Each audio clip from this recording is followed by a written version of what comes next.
कुछ व्यक्ति मदद के लिए हमेशा हाँ करते हैं, लेकिन अगर आप ध्यान से देखें, उनकी आंखों में वो थकान साफ दिखती है। उस मुस्कान के पीछे कुछ गहराई है, कुछ भारी, शायद कुछ अंधेरा भी। हम अक्सर मानते हैं कि दयालुता एक साफ सुथरी, सीधी, अच्छी चीज है। हम बच्चों से कहते हैं दयालु बनो। हम नेताओं में दयालुता की प्रशंसा करते हैं। हम अपनी इंसानियत को मापते हैं कि हम कितनी करुणा दिखा सकते हैं।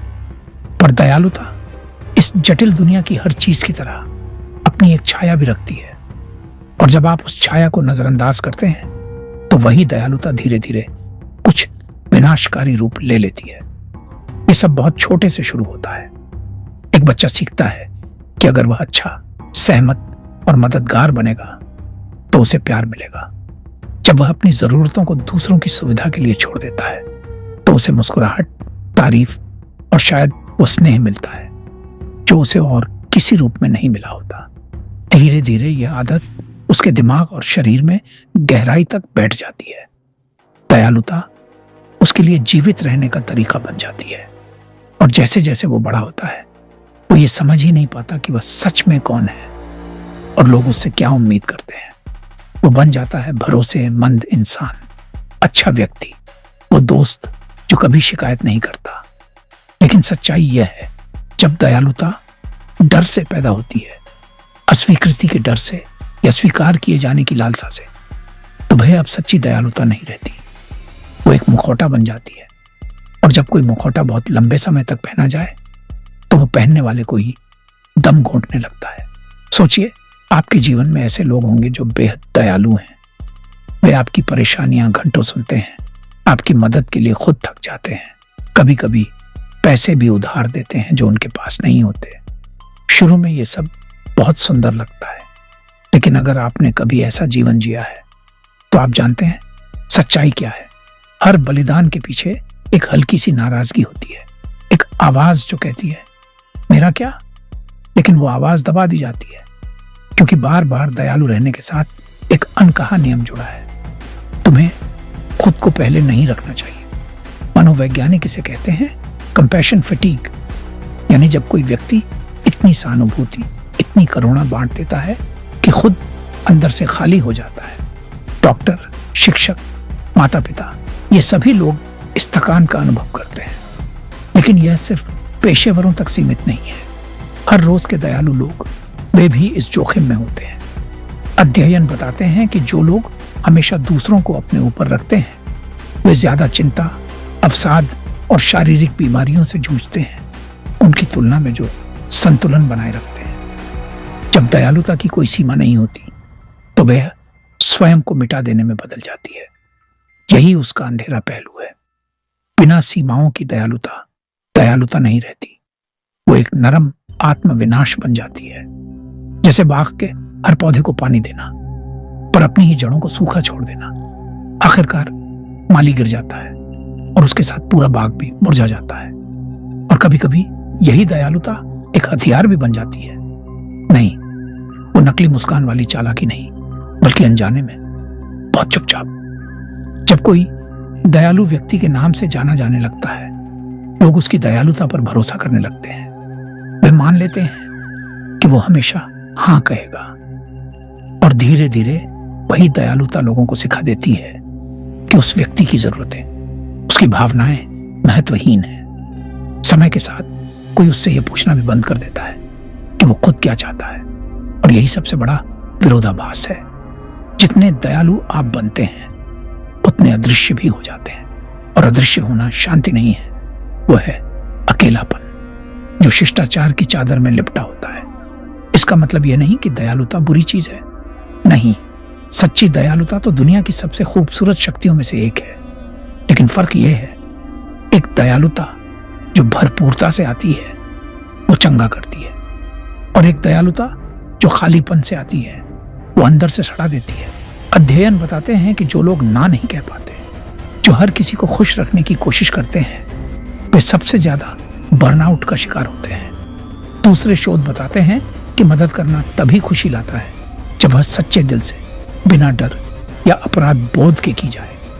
अगर आप दूसरों को खुश करने के लिए मजबूर होकर अच्छा बन रहे हैं तो यह उल्टा असर करता है, तनाव बढ़ाता है, खुशी घटाता है। लेकिन हम में से बहुत से लोग इसी जाल में फंसे हैं। हम किसी को निराश नहीं करना चाहते, इसलिए हमेशा हाँ कहते हैं। हम स्वार्थी नहीं दिखना चाहते, इसलिए देते रहते हैं। हम प्यार खोने से डरते हैं, इसलिए त्याग करते रहते हैं। लेकिन इस अंतहीन दयालुता की कीमत बहुत बड़ी है। धीरे धीरे आप खुद को खो देते हैं। आपको यह तक पता नहीं रहता कि आपकी अपनी इच्छा क्या है। आप अपने ही जीवन में एक अजनबी बन जाते हैं और यहीं से भीतर का राक्षस जन्म लेता है। क्योंकि जब आप अपनी जरूरतें दबाते हैं, अपना गुस्सा, अपनी सीमाएं दफनाते हैं, तो वो भावनाएं गायब नहीं होती। वो छाया में इकट्ठी होती है, सड़ती हैं और एक दिन फट पड़ती है। कभी किसी छोटी बात पर गुस्सा, कभी व्यंग्य भरी बात, या कभी सालों की चुप्पी एक साथ विस्फोट में बदल जाती है। हम सोचते हैं कि दयालुता हमें अंधेरे से बचाती है, लेकिन सच यह है, ईमानदारी के बिना दयालुता अंधेरे को और मजबूत बनाती है। हर बार जब आप हाँ कहते हैं जबकि मन ना चाहता है, हर बार जब आप मुस्कुराते हैं जबकि रोना चाहते हैं, हर बार जब आप अपनी सच्चाई दबाते हैं किसी और को आराम देने के लिए, आप दयालु नहीं बल्कि खुद को छोड़ रहे होते हैं। और आत्मत्याग हमेशा दर्द लाता है। अब सवाल है, हम ऐसा क्यों करते हैं? दयालु लोग सीमाएं तय करने में इतनी मुश्किल क्यों झेलते हैं? क्योंकि बचपन से हमें सिखाया जाता है कि दयालु होना ही अच्छा होना है, कि सहमत रहना सुरक्षित है और प्यार पाने के लिए देना जरूरी है। जो बच्चे ऐसे माहौल में बड़े होते हैं जहां प्यार शर्तों पर मिलता है, वो बड़े होकर लोगों को खुश रखना ही दयालुता समझने लगते हैं। पर सच्ची दयालुता स्वयं को मिटाने में नहीं, स्वयं को शामिल करने में है। अगर आपकी दयालुता आपकी मानसिक शांति, आपकी खुशी, आपकी ऊर्जा छीन रही है, तो वो अब दयालुता नहीं, वो स्वयं की अनदेखी है जो अच्छाई का नकाब पहने है। न्यूरोसाइंस बताता है कि हमारे दिमाग में मिरर न्यूरॉन सिस्टम होता है जो हमें सहानुभूति महसूस कराता है। लेकिन ये न्यूरॉन स्वस्थ और विनाशकारी सहानुभूति में फर्क नहीं करते। अगर आप बिना सीमाओं के हर किसी के दर्द में डूबते रहेंगे तो आपका मस्तिष्क लगातार तनाव संकेत भेजेगा। धीरे धीरे शरीर थक जाएगा, प्रतिरोधक क्षमता घटेगी, भावनात्मक थकावट बढ़ेगी। यानी हमारा दिमाग असीम दयालुता के लिए नहीं बना है, बल्कि संतुलित जुड़ाव के लिए बना है। दयालुता का अंधेरा पहलू ये नहीं कि दयालुता बुरी है, बल्कि यह कि जब वह डर, संस्कार या अधूरेपन से पैदा होती है तो धीरे धीरे वही हमें भीतर से खा जाती है। अगर आपने कभी वो थकान, वो अदृश्यता, वो सबको खुश रखने की मजबूरी महसूस की है, तो आप अकेले नहीं हैं। आप में कुछ खराब नहीं है। आप बस उस दुनिया में जी रहे हैं जहां हमें देने का सबक तो सिखाया गया, पर खुद की रक्षा का नहीं। तो अब सवाल है, हम दयालु कैसे रहें बिना खुद को मिटाए? हम दूसरों से प्यार कैसे करें बिना खुद से मुंह मोड़े? जवाब सीधा है, पर स्वीकार करना कठिन। दयालुता की शुरुआत खुद से होती है। अगर आपकी दयालुता में आप खुद शामिल नहीं, तो वो सच्ची नहीं है, वो सिर्फ अभिनय है, और अभिनय हमेशा टूटता है। जैसे हवाई जहाज में कहा जाता है, आपात स्थिति में पहले अपना ऑक्सीजन मास्क लगाइए, फिर दूसरों की मदद कीजिए। अगर आप खुद बेहोश हो जाएं, तो किसी को नहीं बचा सकते। ठीक वैसे ही अगर आप अपनी जरूरतों को नजरअंदाज करते हैं, तो दूसरों के लिए भी आपका प्यार धीरे धीरे मर जाता है। इसीलिए सीमाएं जरूरी हैं, और बहुत से दयालु लोगों को सीमाएं बनाना डरावना लगता है। उन्हें लगता है कि इससे वे बुरे बन जाएंगे, लेकिन सच में सीमाएं ईमानदारी का सबसे शुद्ध रूप है। सीमा कहती है, मैं इतना दे सकता हूं, इससे ज्यादा नहीं। मेरा प्यार सच्चा है, लेकिन अगर मैं खाली हो गया तो वो प्यार जिंदा नहीं रहेगा। सीमाएं बताती हैं कि आप कहां खत्म होते हैं और दूसरा व्यक्ति कहां शुरू। इनके बिना रिश्ते उलझ जाते हैं, निर्भरता, नियंत्रण या चुप्पी में बदल जाते हैं। पर जब सीमाएं होती हैं, रिश्ते सम्मान और सच्चाई पर टिकते हैं। जो लोग स्वस्थ सीमाएं तय करते हैं, वे गहरे और सच्चे रिश्ते बनाते हैं, क्योंकि उनकी हाँ मजबूरी से नहीं, दिल से आती है। सीमाएं तय करना दूसरों को ना कहना नहीं, खुद को हाँ कहना है। और यही सबसे कठिन हिस्सा है। कई लोग आपको बदला हुआ कहेंगे, कुछ दूर हो जाएंगे, पर जो रिश्ता सिर्फ आपकी बलिदान पर टिके वो असली रिश्ता नहीं होता। मनोविज्ञान में इसे कहते हैं पैथोलॉजिकल अल्ट्रुइज्म, जब मदद करने की चाह खुद या सामने वाले को नुकसान पहुंचाती है। जैसे कोई अपनी सेहत गंवाकर दूसरों की देखभाल करता है। ये देखने में दयालु लगता है, पर वास्तव में यह विनाशकारी दया है। समाज ने अच्छे इंसान की एक झूठी छवि बना दी है, जो कभी ना नहीं कहता, कभी परेशानी नहीं पैदा करता। लेकिन असली अच्छाई खुद को मिटाने में नहीं, बल्कि सच के साथ दयालु होने में है। तो अब क्या करें?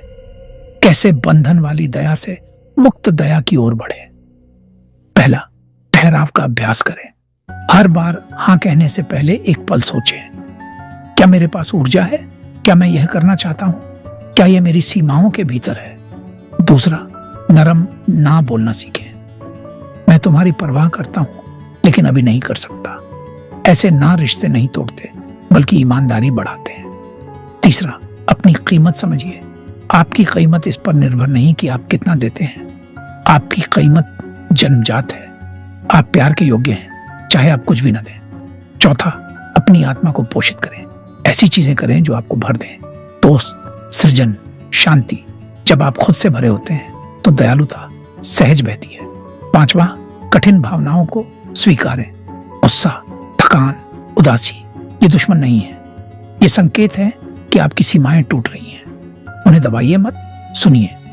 बहुत लोगों के लिए दयालुता एक मुखौटा बन गई है। थकान छिपाने की मुस्कान, टकराव से बचने का हाँ, स्वीकृति पाने की आदत। लेकिन मुखौटे भारी होते हैं, उन्हें उतारिए। दयालुता को अभिनय से सच्चाई में बदलिए। सच्ची दयालुता वहीं शुरू होती है जहां आप खुद से भी वैसे ही पेश आते हैं जैसे दूसरों से। क्या आप थकने पर आराम करते हैं? क्या आप खुद को माफ करते हैं? क्या आप खुद से प्रेम से बात करते हैं? अगर नहीं, तो आपकी दयालुता अधूरी है। सच्ची आत्मदया से दूसरों के प्रति दयालुता और शक्तिशाली बनती है, क्योंकि वह भराव से आती है, खालीपन से नहीं। और शायद यही असली सबक है, दयालुता का अंधेरा पक्ष। दयालुता को नकारना नहीं, बल्कि उसे मुखौटे से आईने में बदलना है। तो अगली बार जब कोई कहे तुम बहुत दयालु हो, तो खुद से पूछिए, क्या यह दया डर से आ रही है या आजादी से, थकान से या भरपूरता से, मुखौटे से या सच्चे मैं से? क्योंकि असली राक्षस आपकी दयालुता नहीं है, बल्कि स्वयं की अनदेखी है। और जब आप उसका सामना करते हैं तो आपकी दया मिटती नहीं, बल्कि और गहरी, सशक्त और उजली हो जाती है। और शायद यही सच्ची दयालुता है।